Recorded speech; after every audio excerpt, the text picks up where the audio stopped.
Dance Your Heart on Fire podcast, episode number 8.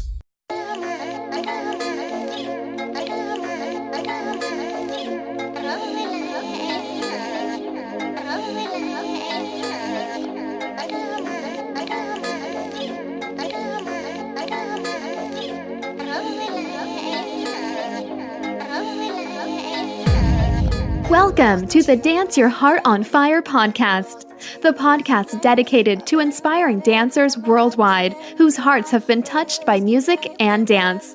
The universal language of dance and music is spoken by many of us throughout the world. We want to motivate the dancer in you by sharing stories, insights, and ideas to enhance your journey. Join us now with your host, Charles Ogar.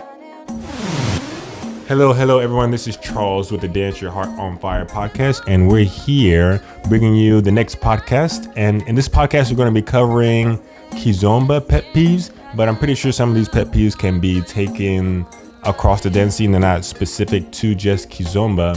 However, we do want to put like a disclaimer out there to let you know, like, even though we're bringing up kind of more negative aspects of the dance scene, we're not negative people. It's just to kind of build awareness of what's going on in the dance scene, of yourself, of other things that you may have experienced, and kind of ways to circumvent or handle those situations that you don't really pick up on the dance floor, you know? Absolutely. And this is Emily Bartholomew, and I'm glad to be joining the Dance Your Heart on Fire podcast again as episode number 3. Episode number 3. Well, this isn't episode number 3, but this is the third time that you're on. Yes, this is my third guest appearance, I suppose you could say. And yeah, I think our goal with talking about some of the pet peeves is to bring to light some of the issues that maybe ladies would talk about with each other in the restroom or something like that, and to sort of address more of the social etiquette aspect of dancing. And certainly it's not meant to be negative, but just something to bring your dancing to the next level, not just in terms of technique, but also the social aspect. Most definitely. So I'm going to be a chivalrous podcaster gentleman and let Mrs. Emily Bartholomew kick off the pet peeves here. And I believe the first one is going to be leads from a follower's perspective and some of the pet peeves that you've experienced or others have experienced with that. So my number one pet peeve regarding leads from a follower's perspective are leads who are overly rough or harsh. It just makes the dance not really enjoyable, and especially if it's someone I haven't danced with before, it doesn't inspire a lot of comfort because that sort of rigid, rough energy feels really tense, and it doesn't feel comfortable or really inspire a lot of trust and confidence. And I think it's a common mistake for leads who are new because they're really nervous and they want to do it correctly, and they just have a little bit too much energy going into their movements, and I feel like I'm being jerked around. And like I said, it's really common, but I feel like for most of the movements, I mean, certainly the basics, you shouldn't have to be yanking someone around. If you have a good frame and your own body movement and technique is on point, then you shouldn't really have to yank your follower around. And in particular with regards to Tarashinha, I have described dancing Tarashinha with a guy who's like pounding on my back but has no body movement of his own to initiate the movement as being forced to give a lap dance to a statue. And it's about as enjoyable as giving a lap dance to a statue sounds like it would be, which means not enjoyable at all. And that roughness, especially when you're in such a close, potentially sensual movement, is really can be just really uncomfortable. And the other thing is that a lot of times when the guy who's, less experienced is trying to initiate some of these Tarashinha hip movements, he'll hold on to you too tight, which inhibits your ability to move. So it really is not only uncomfortable, but counterproductive and potentially creeper territory. And you definitely don't want to get into a creeper status. And hearing you talk, Emily, kind of inspires me to talk to my leads as well, because like as a male instructor, obviously other leads look up to me for like guidance and steps and things like that, And I can teach you all the steps and I can teach you all these variations and things like that, but I can't teach you the flow. I can see how it looks, but that only tells like maybe 20% of the story, you know? The way it feels from a follower, that's the true test. That's what you want to get. That's what you want to be focused on, you know? So I know a lot of leaders are sometimes resistant, or they discredit, or they're not like they kind of shut their ears to the feedback that they get from followers sometimes. But guys, like, you dance with followers at the socials, you know? So you definitely want to try to get as much feedback as you can from a follower, because they're just going to help you polish your lead so much more than I ever could, unless I start following and feeling your lead. But I mean, I'm not going to dedicate as much time into that because I'm just in that leader's role. And that's why you have dance partnerships, because the follows add that value. And that reminds me of the podcast that I had with Laura Riva. I forgot what episode it was. We talked about what it means to follow like a boss.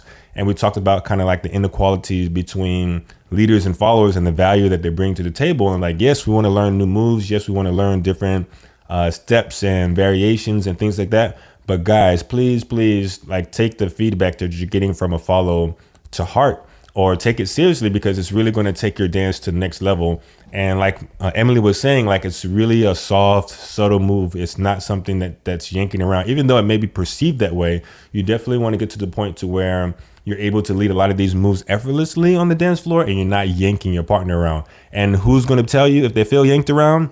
The person that you're dancing with on the dance floor, you know? So guys, definitely take that to heart. Definitely going to help you guys for the better in the long run. The faster you realize or take heart the feedback that you get from followers, I feel like the faster you're going to level up, for sure.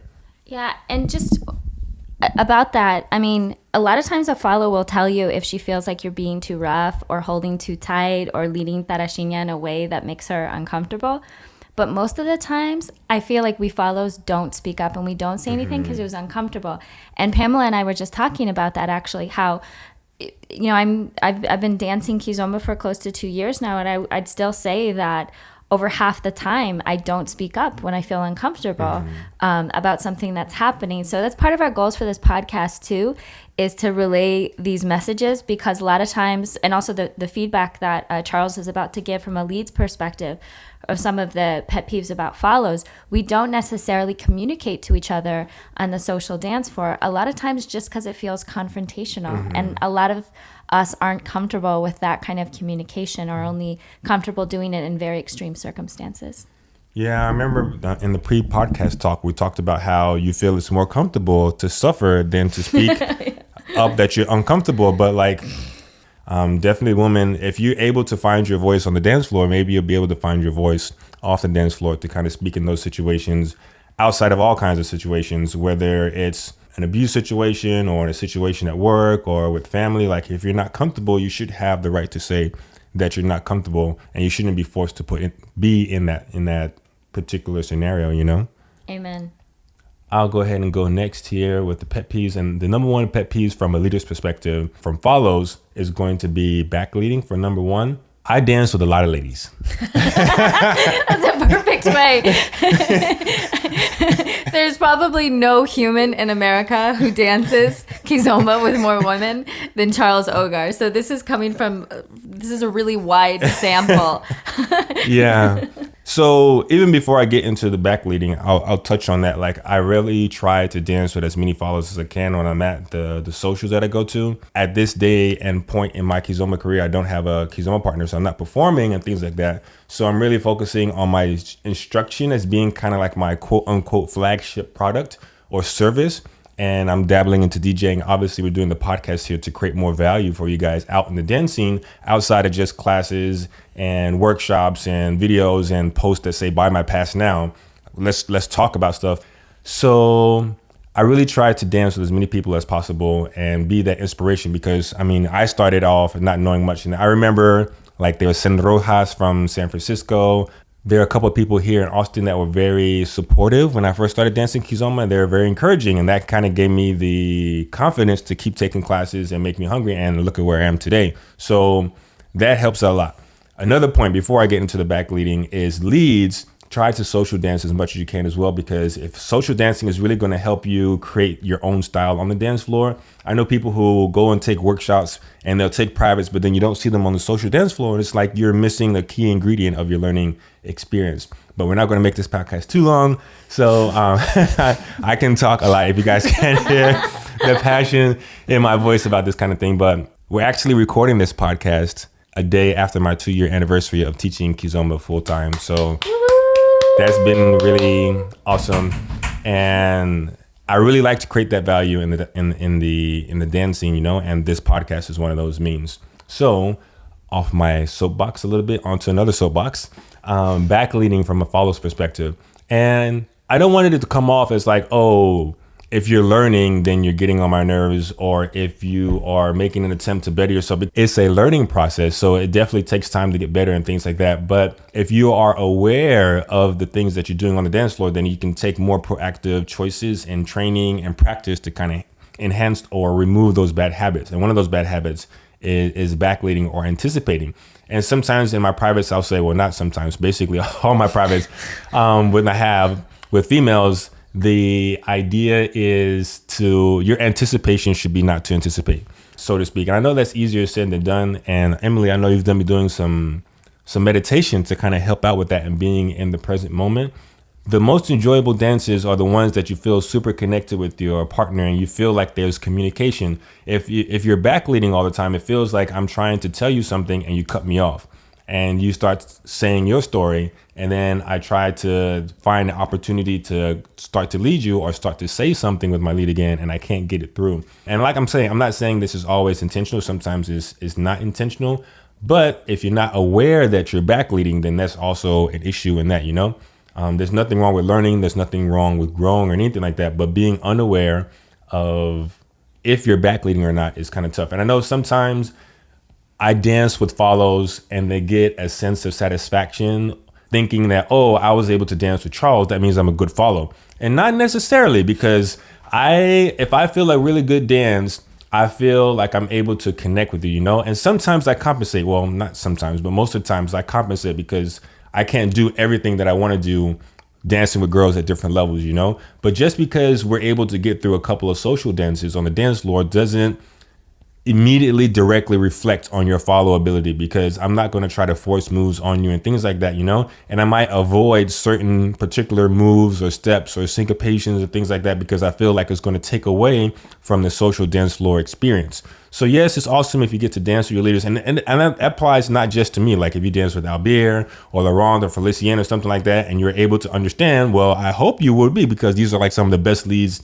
in the world, you know, but that doesn't necessarily equate to, oh, I don't backlead and I'm an awesome follower, because it's all based on how you feel. And just like we were talking before with the guys, to hear feedback from the leaders and make sure that you're polishing your lead. Also for the followers, getting feedback from a qualified Kizomba instructor, making sure that you are in fact practicing the way that you're supposed to, you know?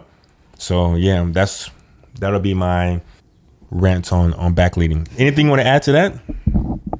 I think it just takes practice, because the anticipation thing is natural, but I think there's a difference between anticipating and going a little too soon and purposely trying to just initiate a different movement. We have to have this social contract where one person is leading and one person is following in order for it to work. And I think as you get more advanced, it's easier to pick up on when your lead is giving you a few counts to do what you want.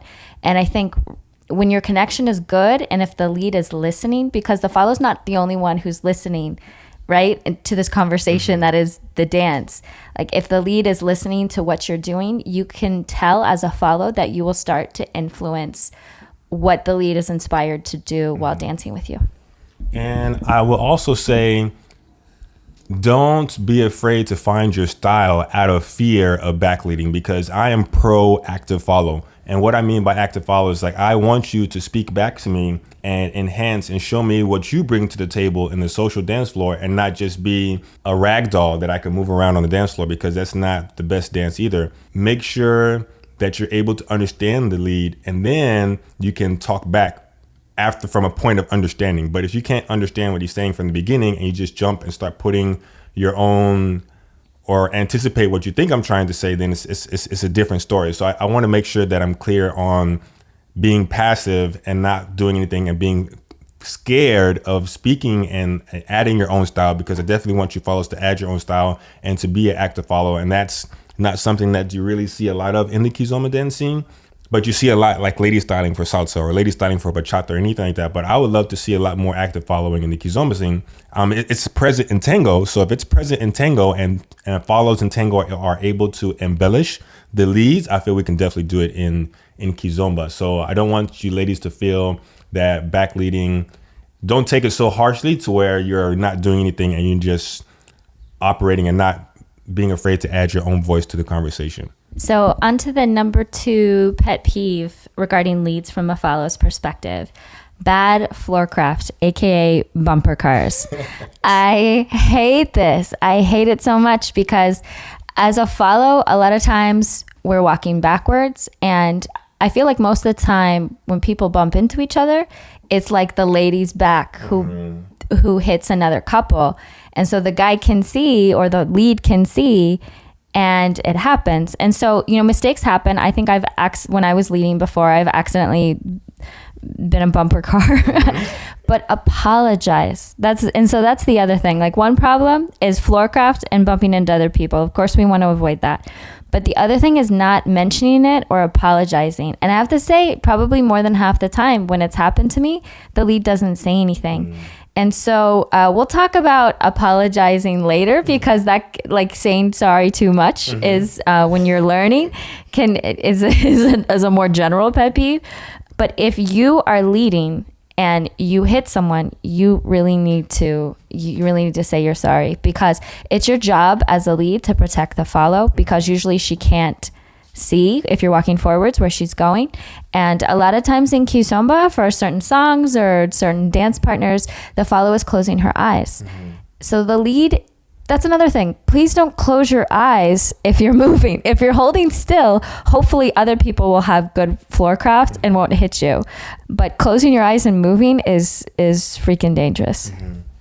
Definitely. So the first time I heard the word floor craft was last year at a tango festival. They talked about floor craft. If you guys have ever dabbled in tango or learned tango, there's like this whole guideline / rule book on how you social dance, and there's like a circle that you're supposed to follow and go with the circle of the dance and things like that. And I'm not the well-versed person to kind of explain, but there's rules to it, But floor craft, not crashing into your partner, being able to adapt to small, tight spaces versus having more space to play around with. You have to be able to adapt. Probably here in the US, you don't have to worry about, depending on where you're dancing, a crowded dance floor for Kizomba, because usually, like, sometimes the venues, there's a lot more space versus dancing. Comparing this to dancing in Europe, where you have so many people dancing Kizomba on the dance floor at a given time, you definitely have to operate in a lot smaller space. But guys, it kind of goes into the whole thing. It's like, what are you trying to do? What's your goal on the dance floor? Are you trying to execute all these kind of tricks and move around? Because you can have a very enjoyable dance in a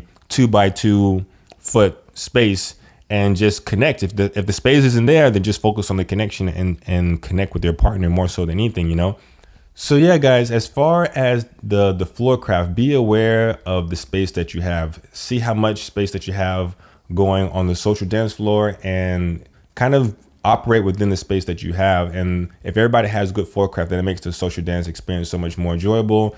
Coming from a salsa bachata background, salsa, you're definitely moving at a lot higher speeds, doing triple spins and things like that. So you always try to take care of your partner. And another interesting thing is I was doing some research in the dance scene, and I came across this guy named Frankie Manning, which is one of the forefathers of Lindy Hop. And he was teaching until he was like 91. But it was really interesting to watch some of his last classes in his golden years, because he always referred to his follower as a queen and taking care of her and making sure that she was protected and like everything went through. So, chivalry on the dance floor is kind of like one of the few places I feel like chivalry is still there in this modern world. But yeah, like, try to protect your follower. Like Emily was saying, I think you're able to like give that energy that like, hey, I'm going to protect you. I'm going to make sure nothing bad happens to you or no harm comes your way. And I think woman can definitely seek comfort in that. And if a woman trusts you and she's comfortable in your arms, then she's so much easier to lead at that point. Yeah, I was just going to say one of my favorite moments is realizing that a guy adjusted to ensure that I didn't run into someone. So if I'm having a great dance or I'm dancing with a really great lead and everything's really smooth, and there's a moment where I feel like the momentum and the energy going to do a certain step, but then it pauses and I wonder like what happened, because we'd been having such a great dance up until then. And then I realized the reason for that is he's protecting me and inspires so much more confidence. Definitely. All right. So the next pet peeve follows from a lead's perspective will be overstyling. And this kind of overlaps a little bit with backleading, but backleading is kind of anticipating what I'm trying to say. And overstyling, I feel, is trying to make yourself sexier or more noticed on the dance floor than you need to, you know? As far as overstyling, I think anticipation is one thing, but overstyling is like, okay, I want to be seen. I want to be noticed. And from a leader's perspective or a follower's perspective with Kizomba, since the internal dialogue is kind of what matches everything, it's not really what you put out there outwardly to the world, is more inwardly with the connection. I feel overstyling, you don't want to feel like you're dancing with the washing machine, because sometimes if the bunda is just going in the automatic moment, it's like I can't even try to communicate with you or try to lead you into something that's more subtle, because I have to like almost use too much force to kind of get you to stop styling and listen to what I'm trying to say, and then it's not worth it. There's many times on the dance floor where I try to execute moves, and if it requires too much energy, then I just don't do it. And that's good advice for a lot of the leaders, is like, don't try to force the moves. Try to use and see what she can pick up on with a bunch of subtle moves. If she doesn't get it, then she doesn't get it. You don't have to teach her on the dance floor. That's coming up in the pet peeves. But yeah, ladies, you don't have to overstyle. You have your own natural way of flowing. Leaders, you have to listen to the way that a woman moves her body and flow with that. You can't get her to move outside of that. But also, ladies, don't try to move your bunda bigger than it has to be. Everybody doesn't have to notice your bunda moving. We don't have cameras rolling or anything like that. Just try to flow with your natural body movement at wherever you're at, because obviously you guys are growing and practicing your movements and things like that. But on the social dance floor, just try to let it go and be mellow and just flow naturally with your natural movement that you have already versus trying to add on top of it. Now, if you're practicing with your dance partner off the social dance floor, then of course you can kind of try different things and experiment. And you can definitely experiment on the social dance floor as well, but it's all within reason. It shouldn't be like your main focus, you know? Absolutely. And ladies, I am totally guilty of this one. As you were talking about the bunda like a washing machine, which I think we need a meme for. I think like that's it's the flip side of the lap dance to a statue, is like when you're dancing with a follow who's moving too much. And I've experienced that too. And the problem with overstyling is that it impairs your connection with your partner, which is the most important thing. We're dancing with someone, not near someone. Dancing near someone is a lap dance, you know? We're both, to dance together, it can't just be about one person. And so a lot of us follows, well, I'll speak for myself. Like I saw Sara Lopez moving her bunda. I was like, oh my gosh, I want to move my bunda like that. And then I instantly try to do that when I'm following, and I can hardly do the Kizomba walk at the beginning or like basic 3 properly. And I'm trying to do that. And it made it almost impossible for me to connect with my partner. And it's challenging because with Tarashinya type movements, you do really have to practice by yourself. And especially if you, like me, were learning Kizomba and living in a place where there isn't a lot of Kizomba, when you finally dance Kizomba with someone and they lead like a wave or something, it's like, showtime. And you give them everything you got. But like maybe your range of motion, your max is 100, but the lead could leave like a 10% on the, or like a 50% on the. And we need to be able to listen. And I think that's the essence, is like knowing when the appropriate time is. And when it's done well, it's really beautiful. And you have this really amazing dance because you're conversing. And the other thing is like, not every song is a super sexy song for which it's appropriate to be moving your bunda big. Like if it's a particular part where the lead is like a little bit more rigid or a little bit more stiff, that's not the vibe. And if you're not connecting and picking up on the tone or the mood or the interpretation that your lead has of the song, you're really sacrificing a lot of connection, and your lead will know that, and it'll impair the dance.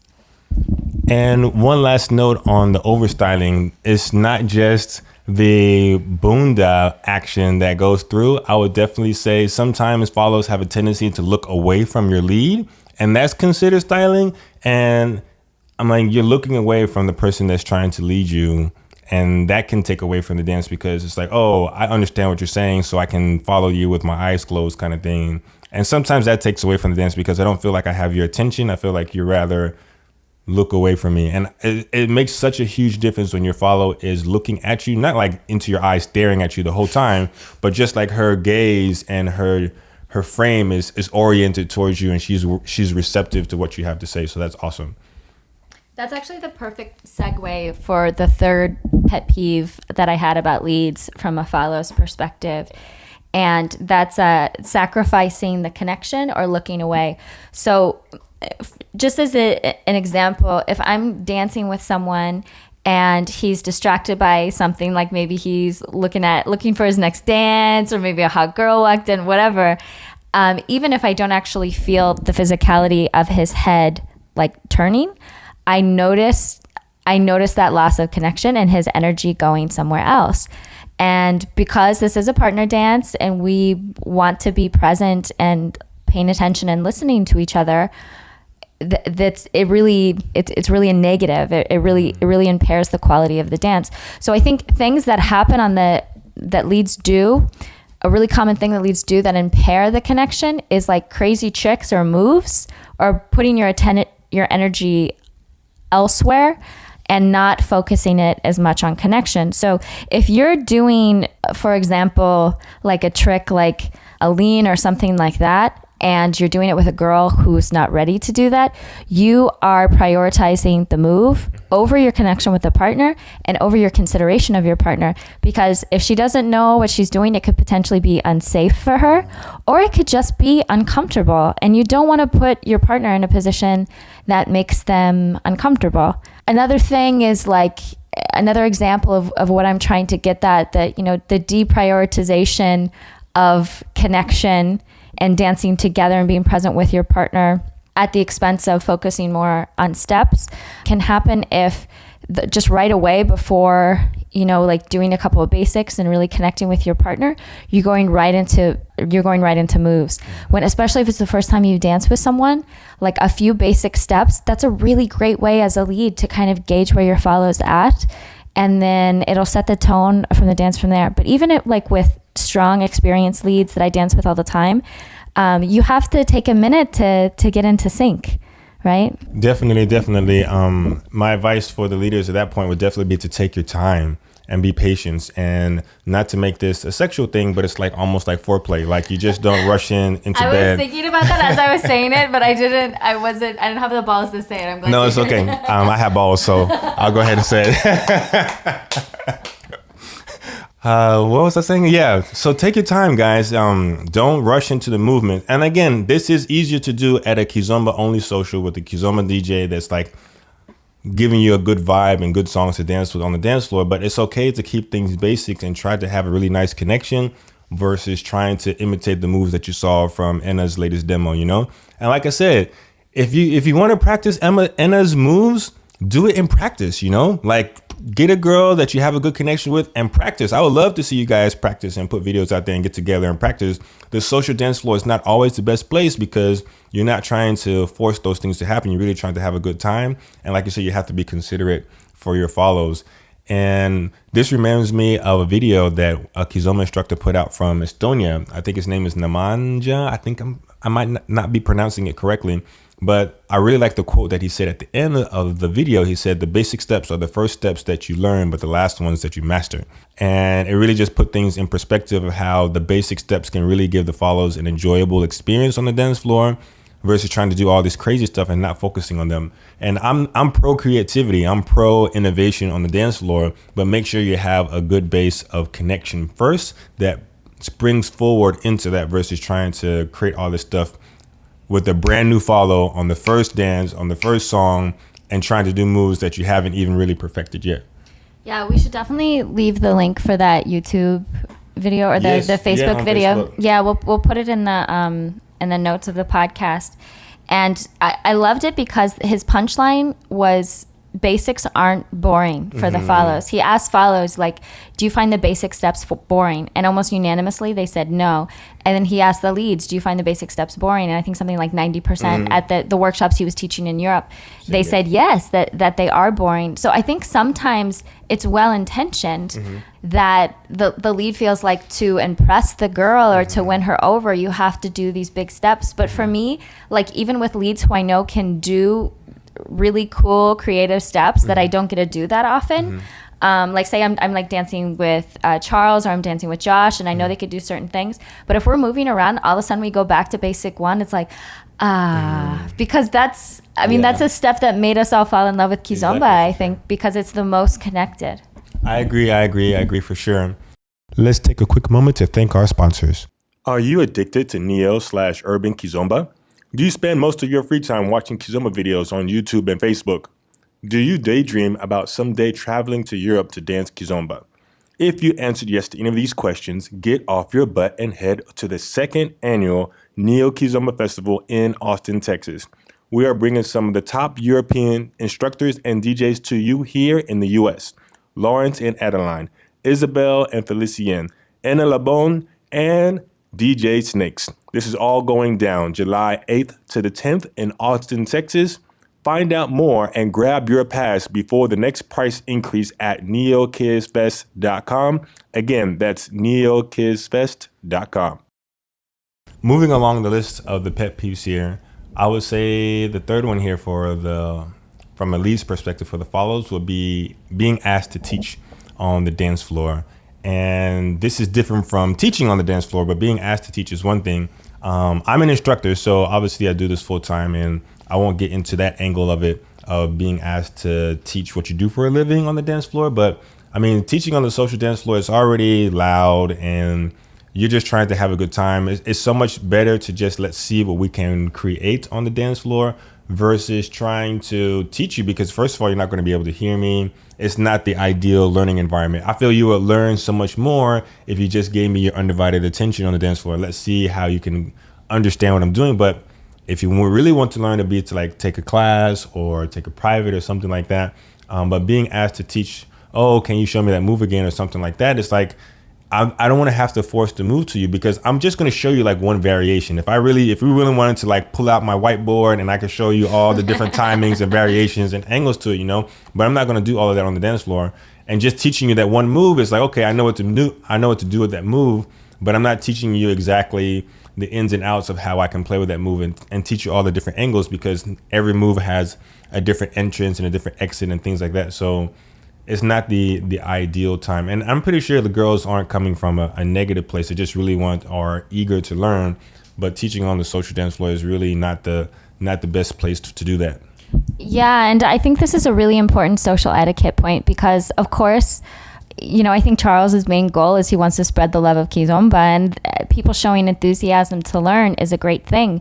But to ask someone to do it is, I think, not only kind of like socially uncouth, I think it could also be disrespectful, because if you're dancing with someone who's an instructor, you're asking for free advice, and it's a little bit disrespectful to do that, especially at a social, which is basically like a party, and we're there to enjoy each other. So not only is it really uncomfortable to take away from that carefree, like let's enjoy ourselves atmosphere to teach, you're also asking for a free service for someone's profession. And if you ask someone who teaches or they give private lessons, I think that's the most appropriate way. I had someone ask me recently, I was going to a social and he's not a dancer.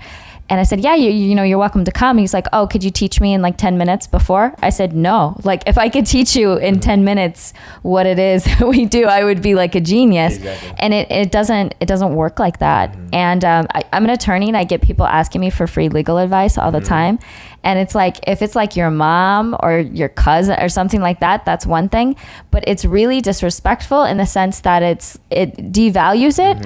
And it treats it like it's something that it's so simple, you could convey it in for a few minutes, which any dance worth doing, you cannot teach in 10 minutes, let alone like the first 30 seconds of a Kizomba song at a social. Sure.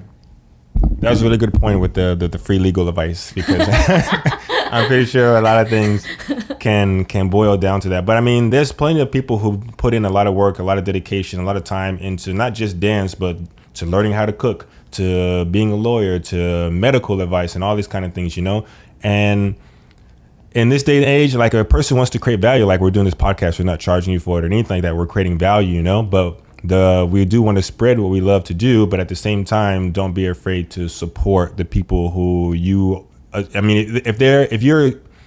if you're choosing them to ask them for that advice, then you should be able to offer something, or at least like take me out to lunch or dinner or something like that, and pick my brain. That's, I feel, would be a lot more respectful because there's some kind of exchange, versus receiving and not giving anything back. And that opens up a whole new can of worms of like what you give and what you receive and things like that, Yeah, I just wanted to give a really quick shout out to TV because TV just within this past week, he posted a meme about, no, you can't pick my brain. It costs too much. And our friend TV, not only is he a wonderful Kizomba dancer and an instructor, you should message him for private lesson. He's also an entrepreneur and an expert when it comes to marketing. And so, you may not know everything that went into someone gaining their expertise, whether it's becoming an expert on marketing or an attorney or a dancer, the amount of money and time that goes into it. And you really should, respect that. Yes. Shout out to TV too. TV is one of my day one homies, and he's really been really encouraging and supportive of me being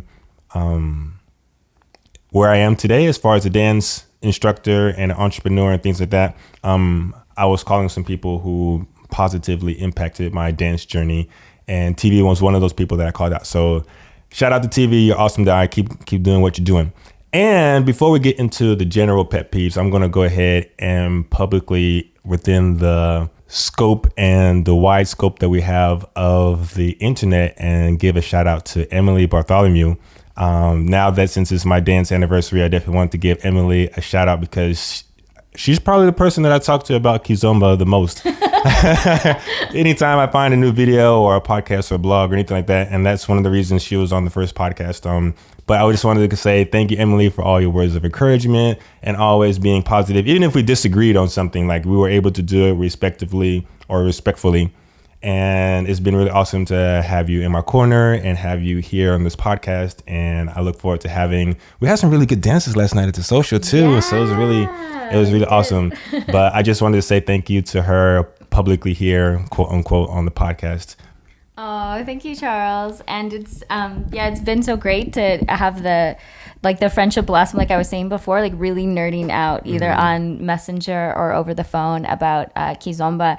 And that's, one of the beautiful things about Kizomba is you can find these kindred spirits, people who are really passionate and really curious, people who are artists, who are interested in, taking care of themselves and also putting something positive into the world. And so it's absolutely been my experience from my perspective with our friendship. And then, like we were just mentioning our friend TV, like we met him through Kizomba, but now our friendship with him is not just like dance acquaintance, because you have those people who are just dance acquaintances. But I think all of my closest friends in Texas now are people that I've met directly because of Kizomba. And we're not even going to talk about the miles that you put on your car traveling to all these different people in Texas. My poor Honda Accord really is the one who bears the brunt of shouldering the responsibility for maintaining these friendships. We're in Austin, Texas right now. Emily lives in McAllen. She's going to be in San Antonio tomorrow and then driving back to McAllen. So she definitely gets around, but we love Emily for it. So just to bring the podcast to not a close right now, but bringing it home, because we've been talking. But this is like our phone calls. Like Emily and I get on the phone and we're like, oh, I'm on lunch. I only have 15 minutes. An hour and 15 minutes later, Charles, I really got to get to work because we're just talking about all these different topics. So it's really awesome. But we have some more general pet peeves in the dance scene that we've listed here. We won't go too far in detail since we're getting close to that time with the podcast. And we'll start off with those.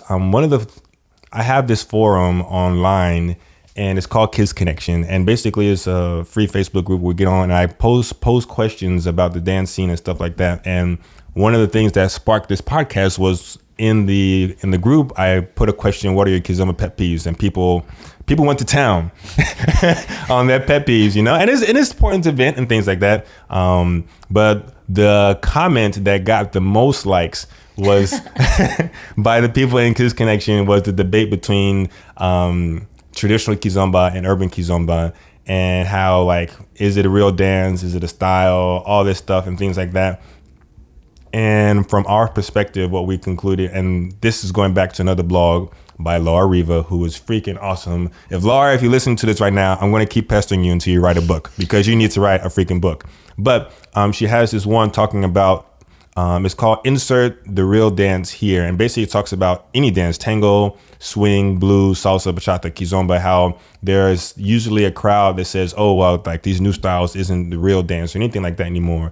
And I won't get into details, because that could be a whole nother podcast. But one key point that she talked about that really stuck with me was cross compatibility between the dances. Is the new style, no matter what dance that you're dancing, compatible with some of the traditional dances or the dance styles? If they're still able to communicate and the lead and follow communication is still there, then that validates that new style. And we were talking about it because you were here in Austin taking a Zouk workshop, and there seems to be a lot of different styles and techniques and things like that in Zouk. And it seems to be more accepted. Like, if it's compatible, okay, I can't really refute that, you know, versus like, oh, it doesn't look this way or it doesn't feel that way. And that cross compatibility is really important. Now, if I'm creating a new style and I can't dance with somebody in the traditional dance, then that kind of takes away from the validity of my new style. Yeah. And I think, just to kind of close out the topic, I think that for a lot of folks who are new to Kizomba, when they see on social media these really vehement arguments, like not even debates, because sometimes it can get into character attacks, and we're all entitled to our preferences, but there's a way to do that respectfully, and there's a way to engage in dialogue about it respectfully, but it turns people off. And dance is an art. It's like painting, or it's like singing. And I think by definition with art, you have to have preferences, and not everyone is going to like a particular kind, but there's a way to be inspiring and positive and love what you love without hating on what you hate. And so I think that's something that's, especially when I was new to Kizomba, I felt like really soon I was mindful of some divisions in the community when it came to perspective. And a name that I bring up a lot in this regard, who's a friend of Charles and I, is Adam Taub, who is in the bachata world. Adam is incredible. He's really, really knowledgeable, and really has studied the culture of bachata in Dominican Republic. And he is able to love what he loves without hating on different perspectives or different styles. And it makes him so much more effective, not only as a positive member of the community who's getting more people to love bachata. My first workshop was with him in bachata, actually, but also having his preferences respectfully. No, that's a really good point. And like I said, I can talk about this for a very long time, because it's something that affects me directly, but like even taking it outside of the scope of Kizomba, it's taste, and everybody's not going to have your taste, and that's cool, but that's what makes art. That's what makes, it's like food. Like, just because you have a favorite food doesn't mean every other dish is crap. Just because I like a color, that doesn't mean that every other color is crap. It's just, this is my color. This is my favorite food. This is my favorite song. This is my favorite dance, and that you're entitled to be you in the dance scene, you know? And if you're an instructor, of course, there's a responsibility to kind of learn all the colors and foods and things like that to know what's going on, so you're not ignorant. But it doesn't mean that you have to conform to a degree, because things are always evolving and changing and things like that in the dance world. So moving along the list here, the next one is going to be teaching on the dance floor. Before, we talked about being asked to teach, and one thing is teaching on the dance floor, and this is usually done by non-instructors on the and it may be coming from a good place, you know, but like I said, guys, or if you're a leader and you're teaching to somebody who doesn't know Kizomba, and it's okay if you're teaching like their first steps. Let's say it's their first couple of classes or something like that, and you're just trying to guide them along the way. But if you're trying to do a more advanced move, and they're not following it and they don't understand your lead. Like, I remember I made a meme that says your lead should say everything that I need to know without having to say anything. And that was kind of into that regard of like, I don't need to teach on the dance floor. Guys, if you start understanding the move, don't do it on the social dance floor. Do what you can with what you can. If you really want to get that move and you really want to be a good student, practice outside of the socials. That would be my challenge to you guys.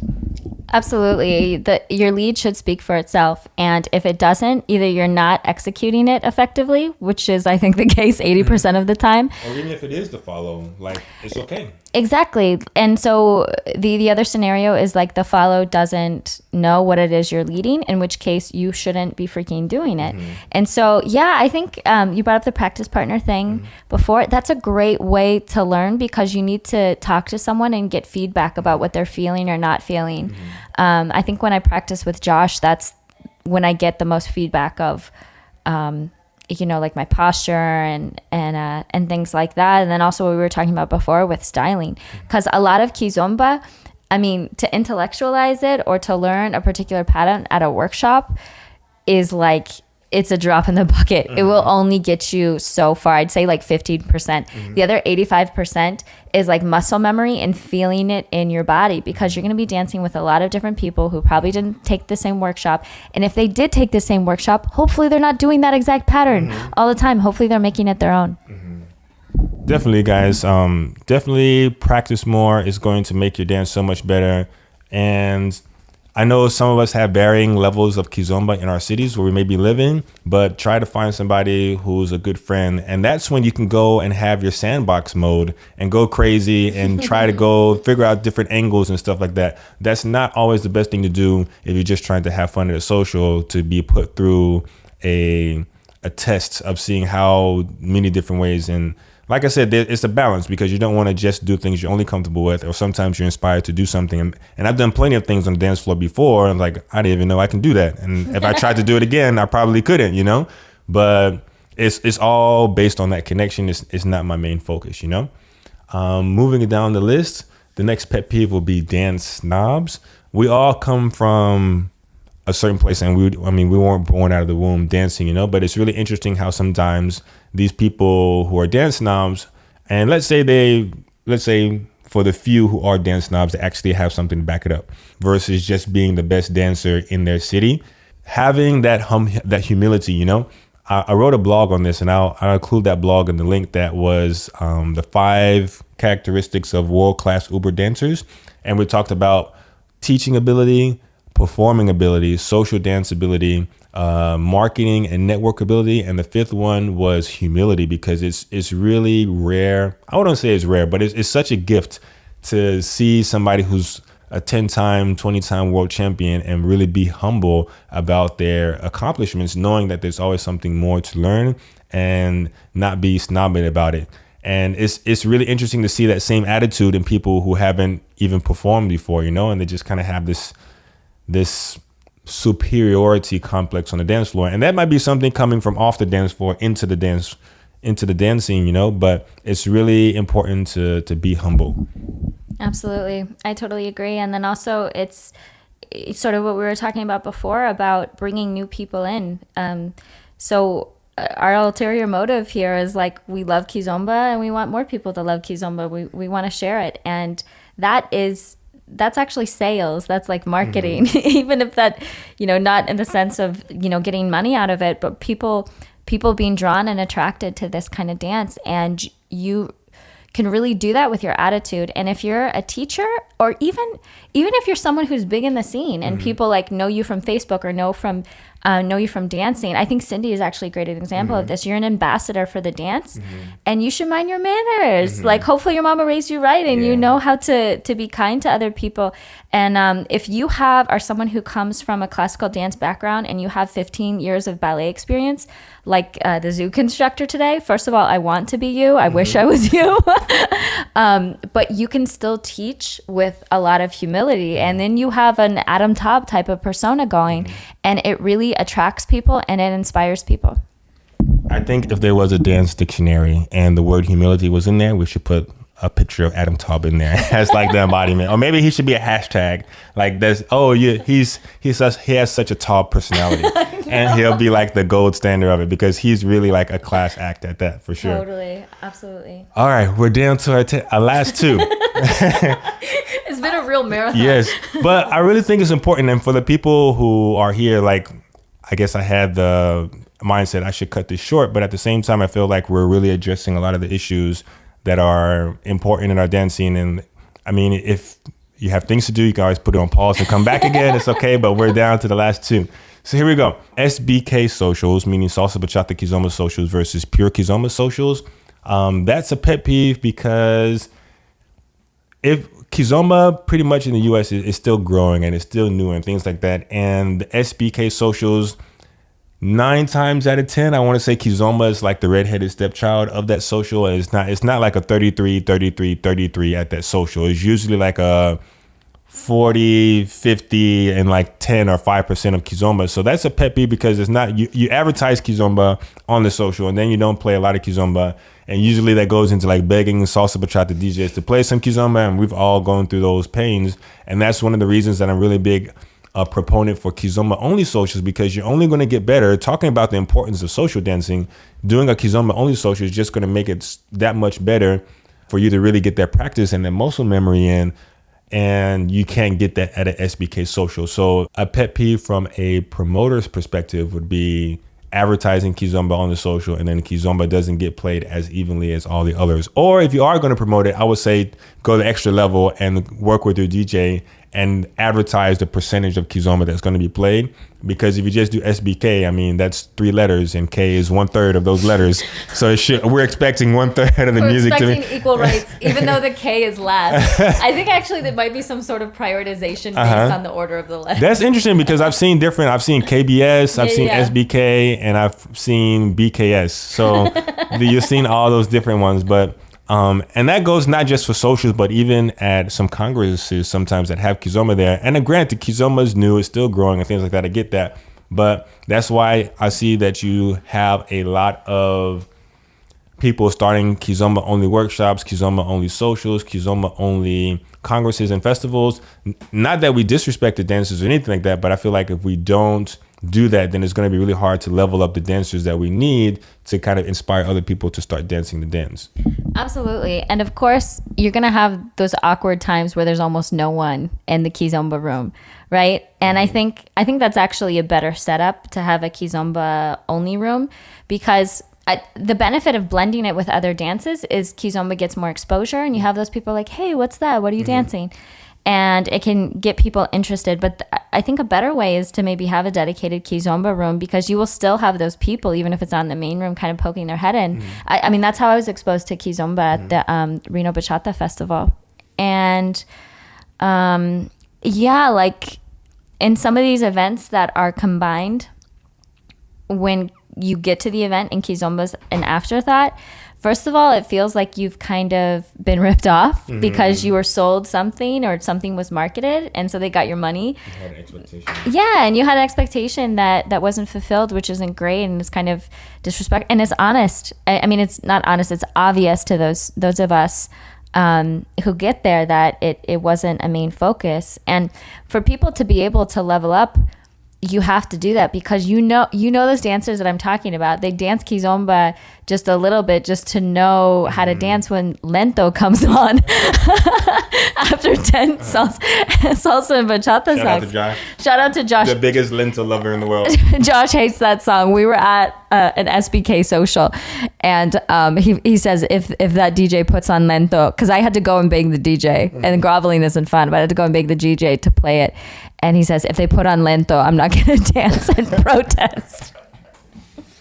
All right. So the last pet peeve that we have here is going to be over apologizing.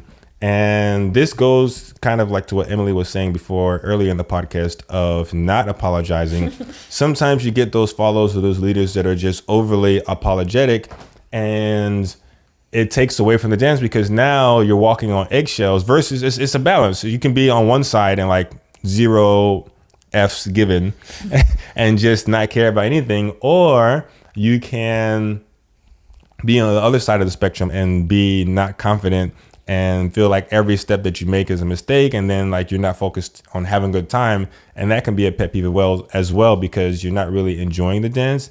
And now sometimes when a girl tells me follow, or sometimes when a girl tells me I'm sorry, I'm like, oop, that's the only rule that I have. You can't apologize for your mistakes. Just roll with them, because sometimes the moves that are a mistake turn into a new move or a pattern or a step or a flair or a variation or something like that. So don't be afraid to fail or make a mistake. And I know that's different because in our education system, we're kind of trained to like avoid mistakes and avoid failing and things like that. But if you don't make those mistakes, then you don't really grow and you don't learn from those mistakes, you know? So it's okay to make mistakes and stuff like that. Nobody's perfect. It's a social dance floor. So it's totally cool, but you don't have to be overly apologetic.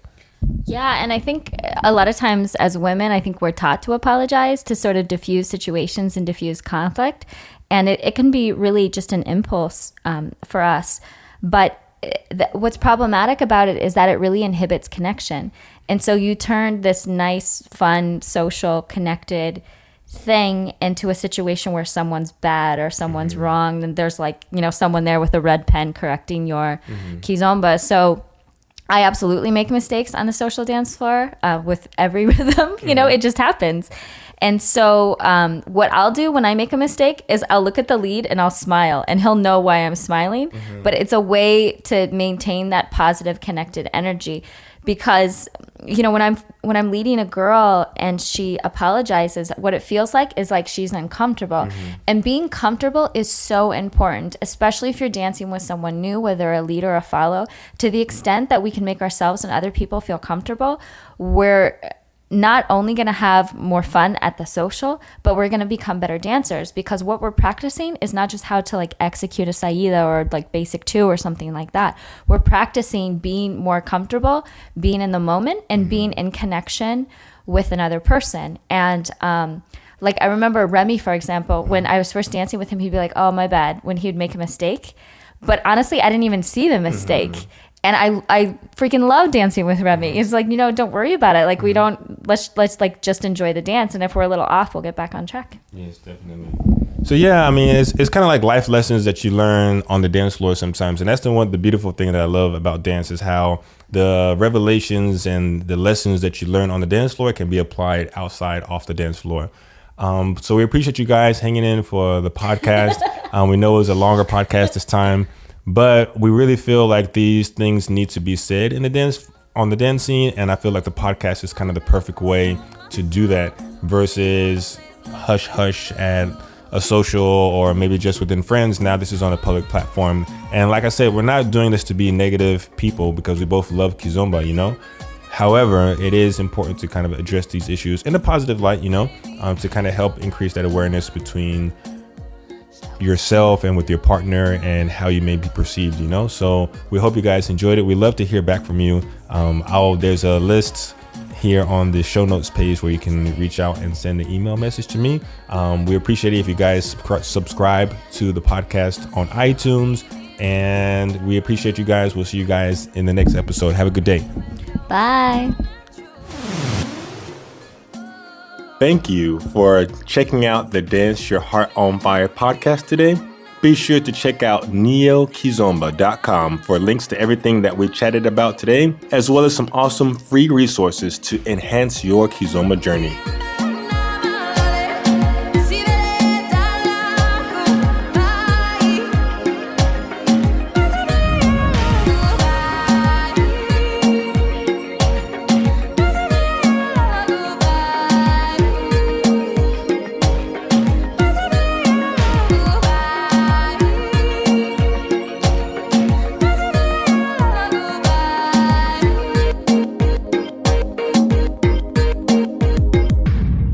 Ninja on the beat.